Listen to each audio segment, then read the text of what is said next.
लग्न होत नाही, बायको मिळत नाही, एकटं राहण्याची भीती सतावते म्हणून एका पठ्ठ्यानं थेट शरद पवारांनाच बायको शोधून देण्याची विनंती केली आहे। ऐकून विश्वास बसणार नाही, पण हे खरंय। अकोल्याच्या एका तरुणानं लिहिलेलं हे पत्र सोशल मीडियावर तुफान व्हायरल झालंय। आपली अडचण त्यानं पत्राच्या माध्यमातून व्यक्त केली आहे। त्या पत्रातून त्या तरुणानं घर जवाई बनून राहण्याची तयारी दर्शवली आहे। नेमकं त्यानं पत्रात लिहिलंय तरी काय, तुम्हीच ऐका। वरील विषयास अनुसरून आपल्या सेवेशी विनंती अर्ज सादर करतो की मी वरील ठिकाणचा रहिवासी असून माझं वय सध्या 34 वर्षांचं पूर्ण झालंय। दिवसेंदिवस माझं वय वाढत असल्याने भविष्यात माझं लग्न होणार नाही व मी एकटाच राहील।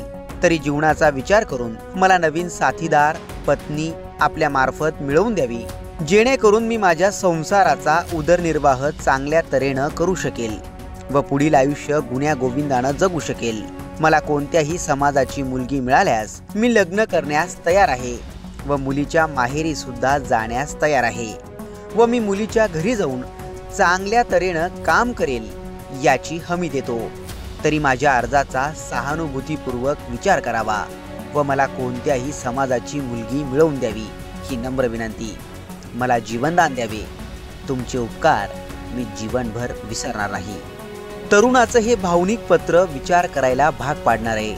पत्राच्या माध्यमातून त्यानं शरद पवारांजवळ आपली खरी खतखत बोलून दाखवली आहे।